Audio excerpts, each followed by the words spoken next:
we're gonna switch feeds a bit, and we're gonna talk about the somebody we were just talking about this downstairs.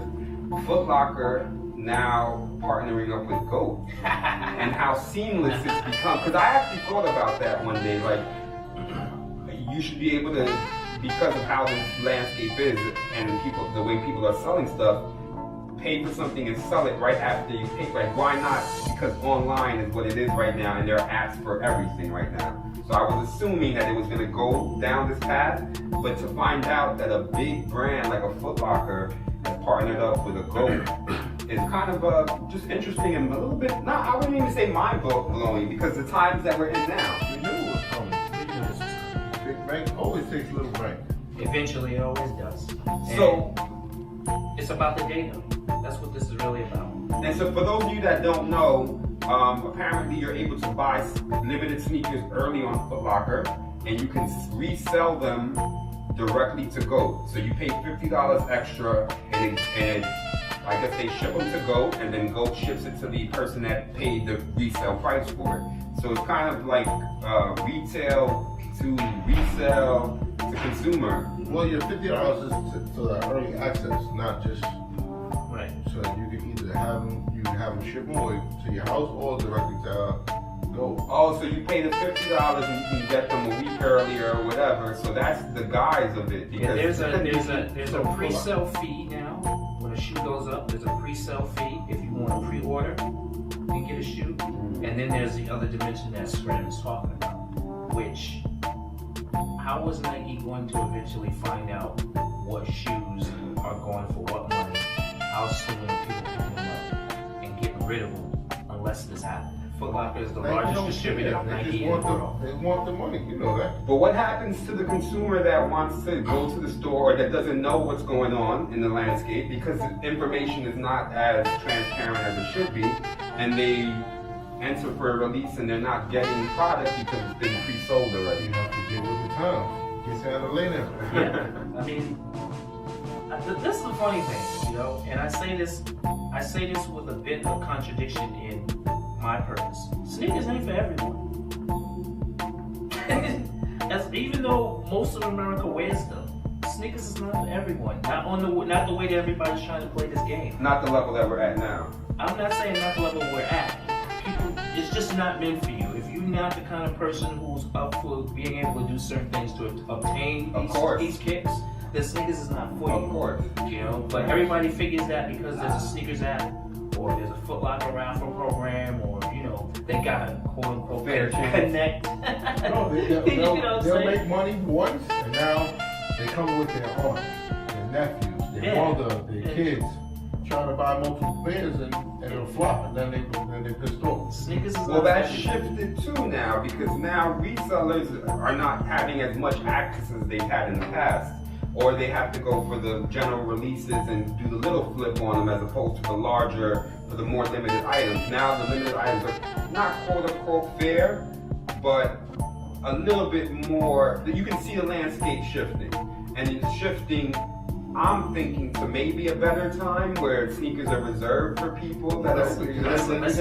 Let's not lose sight of what this is about. They got kids with the box and everything. This is about Nike and Foot Locker setting this whole situation up because there's information related to all of these transactions that allows them to make future decisions. How much to charge, how many to release, who's going to resell it, where they're going to resell it, and at the end of the whole crazy scheme, you have a company who distributes Nike product or high demand Adidas product or any kind of product that's a high demand. It starts in their system, and now they have GOAT, it stays in their system. It never leaves. 3 times. They went the double up for the shoe, then $50 extra, then the percentage from GOAT. Big business. It's like a community dollar model, you know that model. Exactly. Like how long does exactly. Like I was saying, in your neighborhood before it leaves the neighborhood. Exactly. That's exactly what it is, Rel. It's how long does this sneaker and the related dollars stay in your community before it leaves? We knew they were going towards this, and now they've done it. I mean, the landscape in New York has changed drastically. Tons of new buildings are popping up. Real estate's through the roof in terms of rentals and everything else. But it's not just New York. But that, all over the country. but that also shows what's going to happen, or has been happening in other fields. So like the sneaker community, the landscape has shifted. Even in terms of the brick and mortar stores, like I was fortunate to be in a meeting for something that was happening in terms of big box stores and how they were saying it'll no longer be where you go to a Bed Bath & Beyond and just tons of inventory outside. Small curated stores, everything in the back, and then it's either, if they don't have it, they're shipped through fulfillment center and within the same day or the next day. The Amazon model. Yeah. Exactly, the Amazon For model. those of us who have online stores, we've been doing that. You know, Shopping online. I've been doing that with OSD branded apparel for years now, where you pick a shirt, I got a fulfillment company that sends it to you if you order it. I'm not sitting on stacks of inventory hoping somebody gets wind of it and sells. But that just shows how the online landscape has affected the brick and mortar landscape, or the Well, you save the money on paying rent.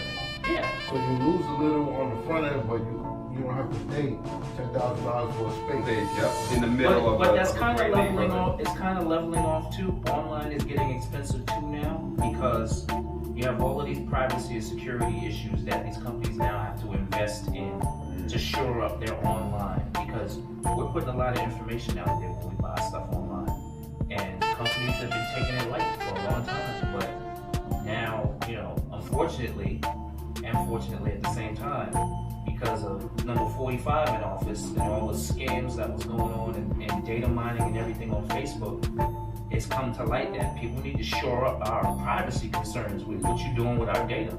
You know what I'm saying? I We get buy tons something. of phone calls non-stop. And we're getting these phone calls because of all this online buying that we're doing, and our information is being sold to people.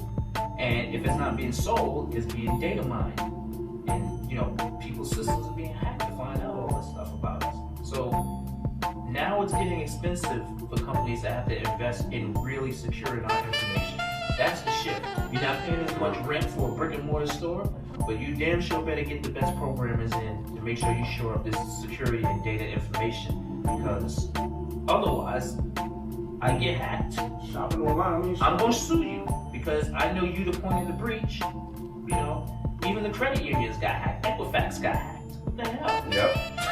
Crazy. Online shopping is, it's a scheme now. It's a scheme because, first thing you do when you go to the site, it says, do you accept our cookies? If you say no, then you can't even cruise the site. Mm-hmm. So you accept the cookies, and then he's looking for shirts in 2XL. I'm looking for shirts in medium.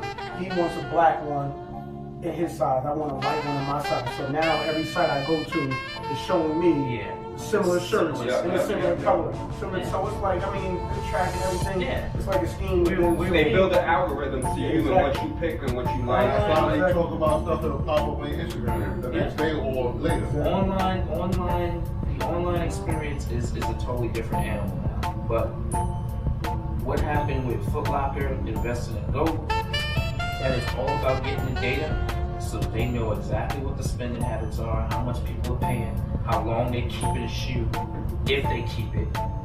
All these things are going to help them determine how they're going to get to that 50 billion by 2020.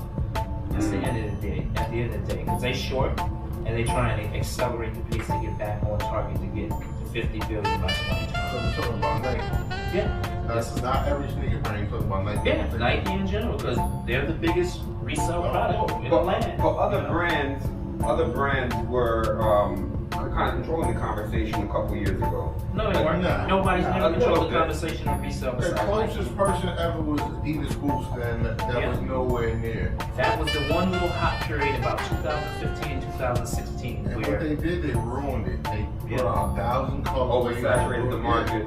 Same thing with Nike does. When they got a hot shoe, they put 20 colorways. Like that React shoe, that was it was disgusting to me. One colorway hit, boom. That high top Air Force One with all the strap, the first two colors hit. Special Forces hit. Now you can find them in any and every Now color. they're sitting everywhere. But what I've always thought is this, right? Brands are charging so much right now for products that even if it sits and goes on sale and somebody buys that sale price, they're still making amazing margins. Amazing margins. Like if you're talking about the high-end streetwear brands, a hoodie that's $500, if it goes on sale for half, it's still just a hoodie. No. That's something that I remember back in the day. I would buy a Champion crew neck for $20. I mean, when I was a kid, obviously, but you know, it's a whole different landscape, and we're talking about streetwear and just general clothing. That's Well, it not. doesn't matter what your brand is. The enemy of all retail stores is space. If you run out of space, you got no room for what's coming up next. You're forced to make decisions you don't want to make, which is why all the big boxes, which is why sneaker stores in general, not even just the big boxes, they gotta mark stuff down to the point where you're just like, all right, I'll take it. And then you got Nike telling you can't backdoor products. Yeah, So now you have to sell the cheap dude. You go backdoor and shit. you gotta give it away. Back in the And they day, want their money every 30 days. that's the mafia. Nike is the mafia. SBs and Yeezys drove me out the sneaker game for 2 years. 2 years, I wasn't even buying sneakers. I was straight fashion. Cause it's like, I wanted the SBs. I actually like SBs. I like Dunks. And it's like, I couldn't notice it's $70. So when I go to my neighborhood skate shop, they're talking about support your local skate shop. And they tell me now the sneaker's $130. It clearly says $70 on the box. So now That's you're gonna reach. suggested retail. I mean, that's the truth. That's true. I actually had someone say that's true. It So says you know, MSRP. so now they're doing that, and then Yeezys. I'll never forget. I'm gonna say the store's name too. A-Life. I never forget. They wanted $450 for them. But you know why they do that? I know Because why. they have to take the other bullshit they can't sell, so they gotta make up. They for gotta it. balance out. But And it's it's just like, a stock full of that yeah. stuff. So you want me to pay $450? Then you want me to do a raffle. If not a raffle, then you want me to be there 3 weeks, waiting outside every day for 3 weeks. It's like, it's too much. But the whole game has been dictated or manipulated through distribution. It's having a bigger effect than just what we see every day. Because I've seen things where like people that are not as privy to product as we are be able to do a lot of different things to be more focused on obtaining that product that we have access to the point that they're willing to pay that much Because they have the money. because they have no choice as well. This is America. People will pay whatever they want to pay if they want something bad enough. Like we just said before, we really want something, we're gonna pay for it. For sure, but we have more access than than people in the middle of Idaho To be that honest, know. I don't know like I used to. Yeah. I used to be able to walk in any store, first name basis with everybody, from the workers to the owners. Your shoes don't got to worry. But now it's just like they backed on, they know what it is, and they get funny. They know they got Everyone knows the information of what a shoe is selling for, going for before they even gets to the store for them to sell it. Yeah, we've been empowered by the internet, like Rel said a long time ago.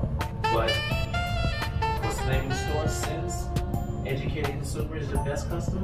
That was was effective. That's what's happening. The internet has made everybody a quote-unquote educated consumer. So now when the hype machine kicks in on that, everybody's a know-it-all. So they know they gotta get these shoes.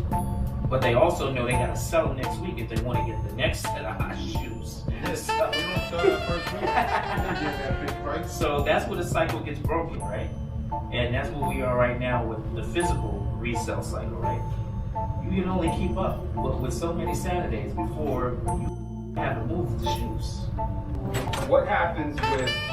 I think there's a lot of product that is just sitting somewhere There's a lot of products sitting everywhere. that has it like all the There's a lot of that has products this. sitting everywhere. You can still order if you have enough money via Amazon. So something is sitting for the last 10 years somewhere. China and Japan. I just came back from those places recently, and knowing China is not the bootleg ones, it's the real authentic ones. I went to one mall, and the mall had I can't think what city. As a matter of fact, I wasn't China. I went to China. Did have it. Singapore. I went to a store in Singapore. This mall literally had 1,000 stores. It's 4 levels, and it's blocks long. Like anyone who's been to Singapore, they know the mall I'm talking about. I can't think of your name.